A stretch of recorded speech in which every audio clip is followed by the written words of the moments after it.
Hello, you beautiful nerds. Welcome to the Drunk Banthas podcast, where we talk about sci-fi, fantasy, horror, and all the popular art that we love. Also, we do it drunk.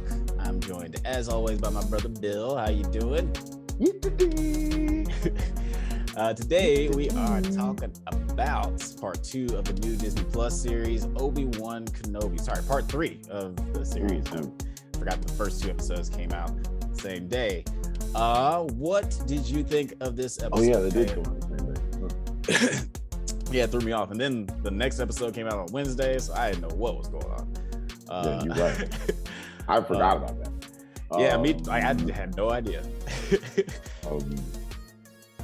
But yeah, you know what? Shout out to everybody. I'm sorry. We're sorry because we had no idea that when these shows came on. So sorry, we forgot. We have jobs that actually pay the bills. Right. so we had to, and they don't really pay the bills. Yeah, I was very surprised that this one wasn't coming out on Friday, but it's a pleasant surprise, get Star Wars a little early. What did you think of this one compared to the first 2? I liked this one better than the second episode. Is that weird? No, not at all. I felt the same way.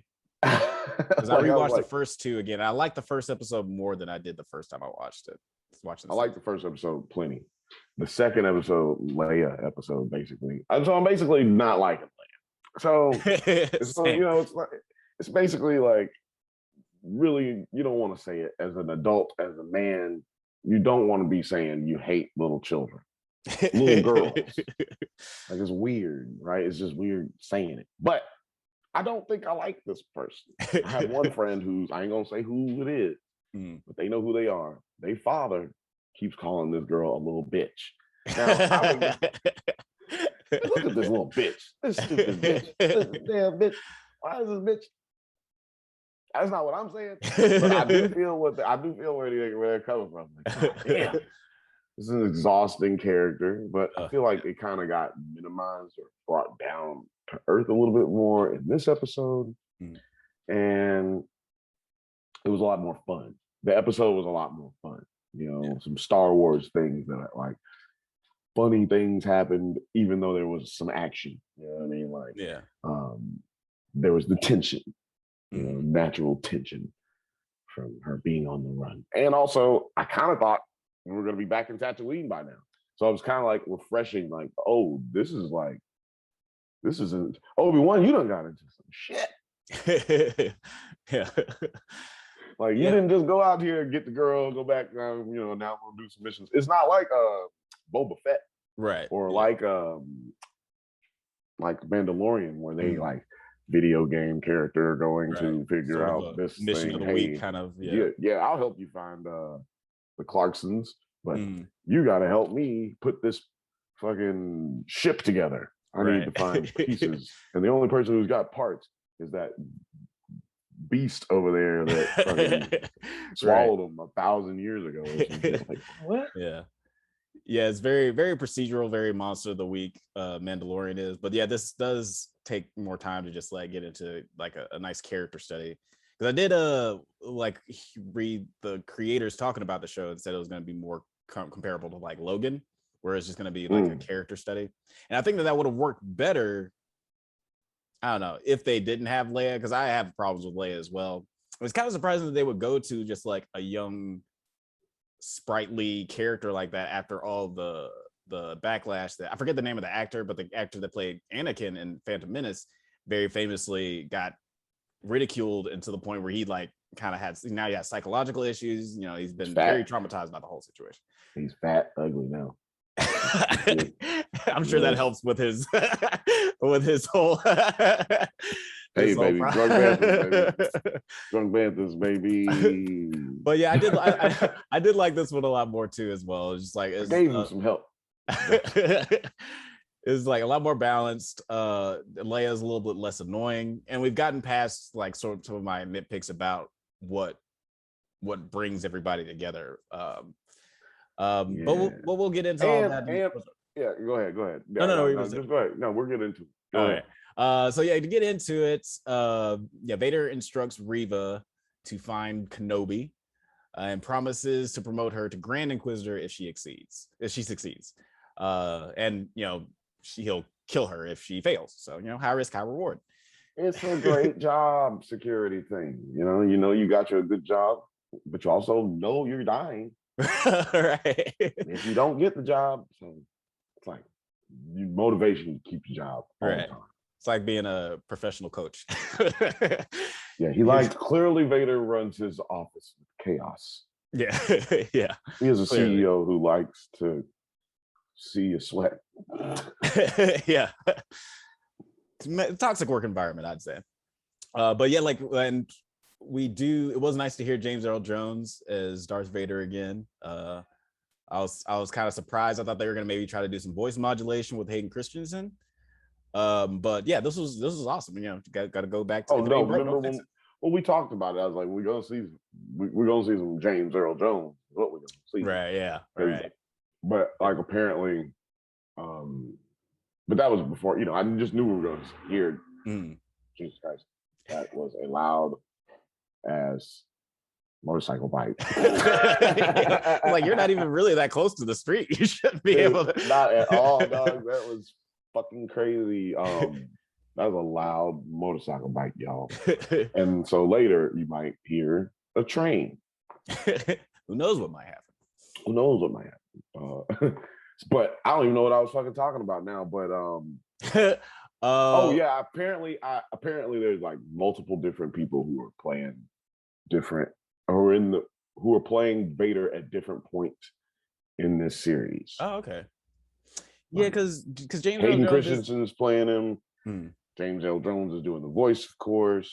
Hayden Christensen is doing the voice when he doesn't have the mask on, apparently, and he's also doing a lot of body stunts. And there's other times where it's not him in the body. Yeah, it's like a body double.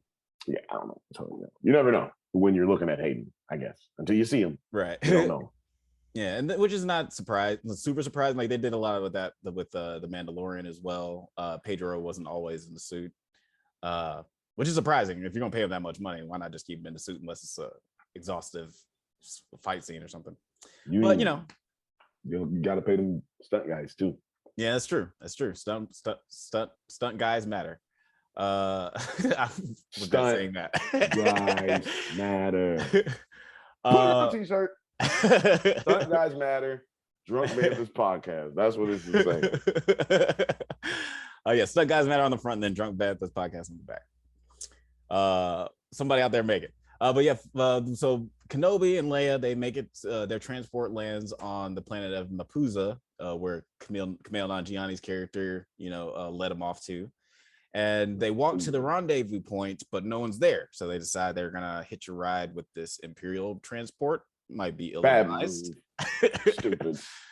But you could also see that Obi-Wan is just like really traumatized. Like, he doesn't know. He's like, I don't trust anybody. Like, he clearly has some trust issues. He shouldn't, and he was right not to. Look at what happened. Yeah. Like, it was strange because, like, in Kumail Nanjiani, like, when he approached him in the last episode and trying to help him out, it's like if he was trying to betray you, he would just alert those people who are 20 feet away. Like, why would he go through this complicated thing of sending you to another planet just so you can get captured? You never know. Yeah, you never know. Which just more focus speaks to Obi-Wan's distrust. But luckily, Leia's a really good liar. They get on the transport with. I thought that the driver was Seth Rogen at first because he sounded a little Seth Rogen. He wasn't. Who was it? It was actually Zach Braff, the lead from Scrubs. He was just doing a Seth Rogen impression, I guess. I think this would be Seth Rogen. Yeah. I'm going to do my best Seth Rogen. Yeah, right. I feel like he even did the Seth Rogen laugh at some point. Yeah, he did. And then fucking, I wonder who was in the suit for that. Yeah, that's a good point.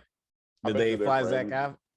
I bet you they're friends, and he was like, "I'm gonna do your voice on this show. I can't tell you what show it is, but you're gonna love it." Yeah, it's like I know it's gonna be a show that you're watching. Yeah, and when you watch it, you're gonna be like, "Did I do this? I don't remember." He's gonna call him. He's gonna call him. You really sounded like, did I do this? Did I do this? I don't remember recording this. This is insane. Yeah, that was very surprising.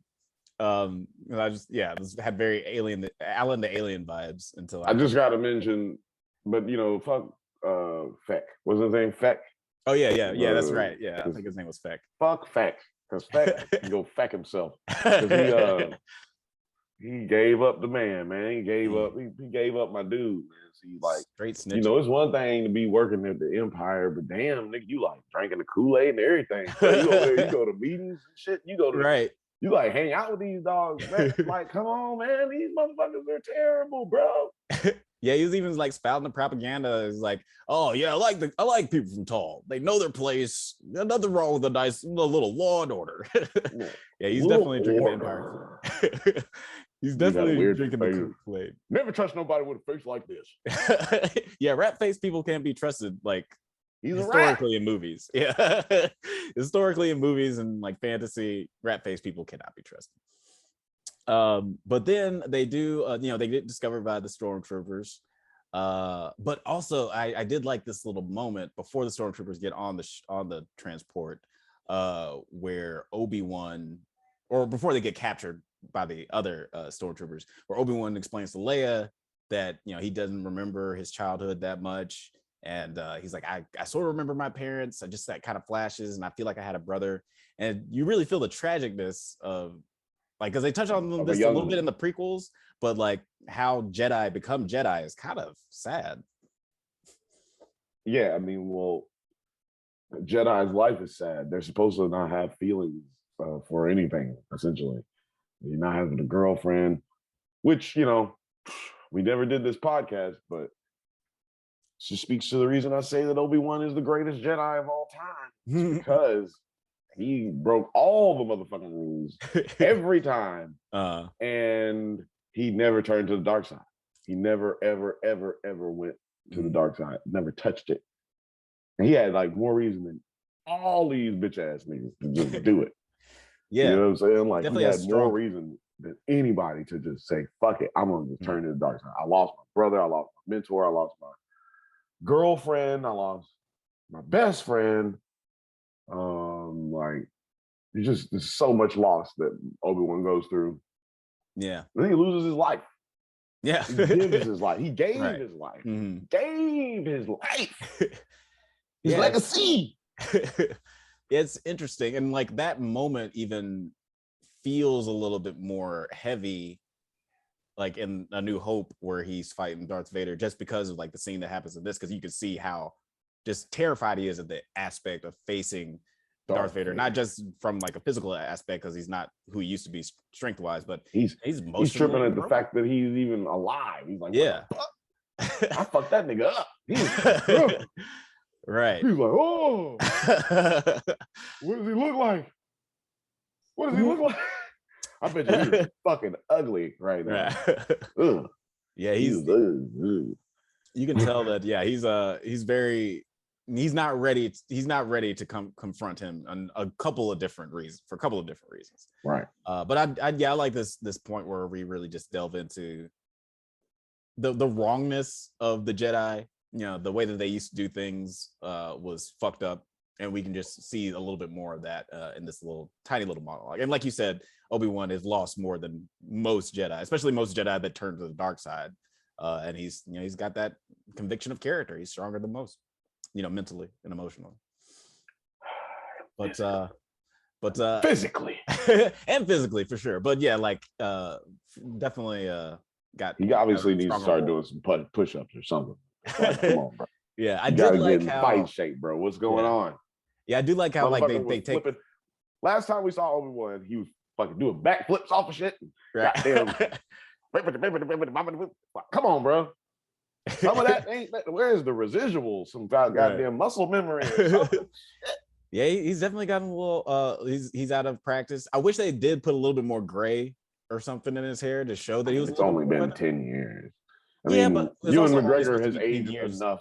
I think Ewan McGregor is aged enough in actual real life where it, like let's not do too much. Fair there enough. is another 20 years or what 15 years to go before he's apparently with the timeline there's only 10 years till 10 years. So like he's got to be like he's gonna have some shit, man. Yeah, he's gonna have to he's have some city miles. Through some real shit to get old like that. Boy. Yeah, them Tatooine city miles, man. They're long. He must have been running through some bitches. He got old quick. But maybe they explain it. You know what I mean? Maybe something happened to him. Yeah, definitely. And he's clearly something's clearly gonna happen to him where Vader thinks or assumes that he's dead. Right, yeah, because he is very surprised that he's on the Death Star in A New Hope. Yeah, right. So they have to play that out, and also like just I know we just kind of skipped over a lot of stuff. Like Tala, that girl, what's her name? Tala. Tala. She was from Game of Thrones. Yeah, she was, and it's funny. I was gonna point out, Indira Varma, one of my favorite British actresses. She used to be on Luther. But yeah, I was gonna point out they just because we were talking about it on Halo, they let her use a British accent in this show. They did, and she's gorgeous. Well, you let her use it on not in Game of Thrones. They made her do the Middle Eastern accent or whatever, because all Dornish. The brown people had to be the all the Dorn people had to be. Well, not Pedro Pascal. He didn't have to be. He didn't have to have. He got to use his own accent. Oh yeah, that's true. That's true. Pedro was like, I'm not doing this. He's like, this is stupid to me. I never do what I like. I feel like he would talk like this. Yes, this is how he would talk. Yeah, he did like kind of speak like a Spanish conquistador. Like he's like, who is to say where Dorn is? Dorn. Yeah, it's just like a vague brown people accent that they had everybody doing on that. Even though what's her name from Matrix, they had her do an accent like that too. Jessica Henwick, yeah. But yeah, so she shows up and saves them. Yeah, it was good seeing her. Saves Leia and saves Ben from doing all this stupid shit. I did like the fucking what's the stormtrooper got cut in half. That was that was a cool scene. My favorite part of the whole damn episode. Ain't gonna lie. Yeah, that whole scene where he just like takes out all the stormtroopers and he shoots the dude down and he gets cut in half. That was all very cool. And Obi-Wan got to show, hey, look, I'm still cold with this blaster. Y'all remember me with this blaster? Remember me? General Kenobi? Remember that? Bop, bop, bop, bop. Or I should say, pew, pew, pew, pew. Yeah. Excuse me. Gotta be. I was in the wrong universe. Pew, pew, pew, pew. I do like that they he doesn't pull. They show that he has a lightsaber on him, but he's not going to pull that out yet because it's clearly more. It takes more skill to wield the lightsaber. He's just not ready for that yet. So I like how we're waiting on him, fully. Well, it's not about skill. You don't want to pull it out because you didn't. Somebody gets killed with a blaster. Okay, but you hear about somebody getting killed with a lightsaber. Lightsaber, yeah, it's true. And it's clear with markings and everything, like, oh man, dude got killed with a lightsabers. Right. I didn't think about that. That's true. But then Jedi's afoot. Then Tala escorts them to the secret subterranean passageway.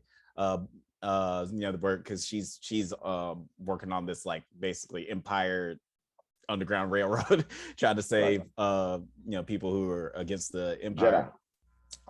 And they also mentioned that we get a little reference to, what was his name? Quinlan Vos. That's right. He's a Jedi from the comic books, historical Jedi, badass. Hopefully we get to see him in the show. But even if we don't, that was a nice little nod. It's nice that they're saying like, oh yeah, hey, yeah, Obi-Wan is aware of these people as well. You know what I'm saying? Like, right. We know about it, but we never had Obi-Wan say it on a television show or in a movie. Right. So yeah, it was a nice little nod. We're having these aspects of the comics and the animated series bleed into live action, and it's nice. It's nice. No, sorry about it. Excuse me, I just burped. I hope it didn't. I hope everybody didn't hear that. I didn't hear it because it was gross. But Darth Vader and Obi Wan's lightsaber battle reminded me of the lightsaber battle in A New Hope. Oh yeah. It's not very technically interesting because Obi-Wan is very clearly just trying to defend himself. He's not even trying to engage really. Well, he doesn't want to kill his friend again. Yeah. But I think there's a little bit more too. I think that he's I think that's why. Oh, you go ahead. Well, I just think that he's also just clearly like he's been saying this whole time, he's not who he used to be. He hasn't pulled this he hadn't held a lightsaber in 10 years. He just got it out of the sand a couple of days ago. So I feel like there's a little bit of that too. I think it has to do with the fact that he didn't want to kill Anakin in the first place. He doesn't feel like he's a failure because he didn't kill Anakin because he thought he was dead. He doesn't feel like he's a failure because Anakin turned to the dark side. He feels like he's a failure because he couldn't save his friend. Yeah. See, because that's what the Jedi do, right? You're supposed to save. You know what I'm saying? You're not supposed to try to resort to violence. Right. And he's the most high of all of them if you go by my theory. You know what I'm saying? Like, so he, in my opinion, is just like, that's why, in my opinion, he let him kill him in A New Hope, because he wanted to try to bring him back to the light. Like, in some way, maybe tragedy would help bring him back into the Force. Right. Yeah. And bring him back to the light. Yeah. Speaking to that, when Obi-Wan and Tala and Leia are trying to get away, Vader shows up with the Inquisitors to this town, and Vader just starts, like, after you can sense that you can tell that he senses Obi-Wan, and once he senses that Obi-Wan's there, he just starts murdering people. He starts force choking people, snaps his little boy's neck, like dragging this other person through the streets, like just fucking people up. I like the scene pretty okay. It was just shot a little weird. Like I don't think that I like this director for this show very much. But just compared to like other directors we've seen direct episodes like Filoni or Bryce Dallas Howard, I will say this director is not taking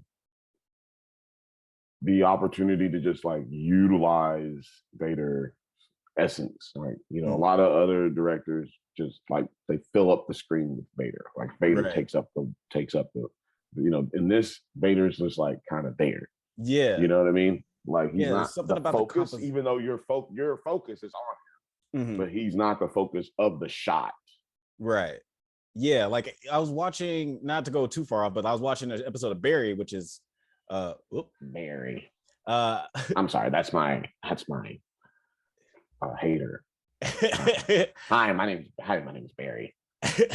Yeah, he was like I really like him specifically. He's an incredible director, and the show that show is a comedy. It doesn't have to be composed or directed that well, but it, like, every shot looks incredible and just surprisingly looks way better than this show does. And, yeah, he's a nerd. He's a film nerd. He's definitely He's listening.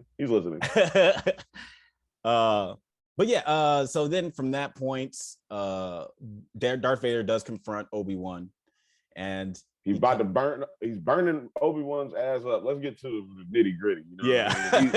We've purposefully skipped all the stuff with the two actors that we cannot stand in this series. The young black lady and the young white daughter lady thing. Yeah, and also I'm realizing that all the Inquisitors I don't like, except for the Grand Inquisitor that's dead. I actually liked him, but I don't like the Asian dude either. Every time he speaks, it's annoying. I don't really believe. Like, why did you go with that choice? Why'd you go with that?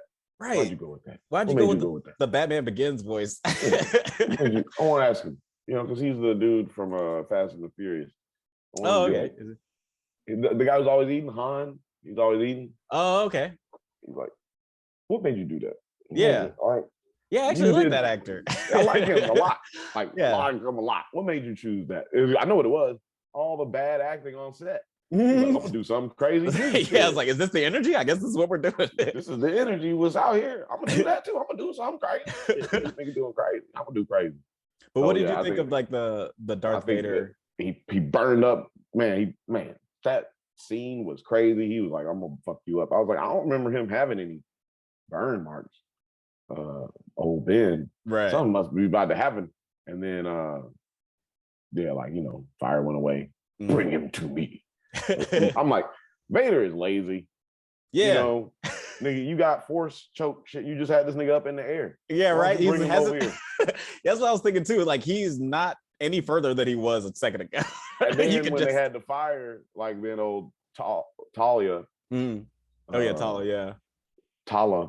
I keep calling her Talia. Anyway, Tala, because Talia is a real name. Tala is nothing. Tala is nothing. She like saved Obi-Wan with the little blah blah, you know what I'm saying? While fucking deserting the kid. Like, Jesus Christ, you let this kid just fucking get taken by the dark side again. Yeah. But you know, but it did show, like, I did like all of that, all of the ending. Like, even though clearly Darth Vader could have just force choked and brought him back, use the force and just pick up the robot and bring the motherfucker back to me. Right. Over like, the fire. Like, I don't actually, these things are not actual obstacles. Right. It's like the force isn't gonna keep you from doing what you just did. Unless they want to say that he's like traumatized, because you can't see Darth Vader's eyes, right? Right, yeah. But you can't see his eyes. Maybe he was like this the whole time. Yeah. Because maybe he's fucked up by that fire shit, you know what I'm saying? Right, Maybe yeah, that's true. PTSD from fire or something. He's in there like this. It was cool when he was in it, but that's more fire than I was planning on dealing with. Yeah. Yes, very, very, very, yeah, it was a very satisfying ending. It was, despite even with the force logic issues, satisfying ending with like Tala coming up and saving Obi-Wan at the end. I thought it was a little weird that she promised to Obi-Wan that she would get Leia to Alderaan, and then just immediately was like, "Yeah, just go by yourself." That's what I'm saying. She let the little fucking kid convince her that she needs to go. Right. Leave. She has some real princess energy because she's bossing everybody's just listening to what she has to say for some reason. She's white. It's okay. But then at the end, she gets confronted by Reva, and then right before the credits, we get the credits. Leia turns around and runs.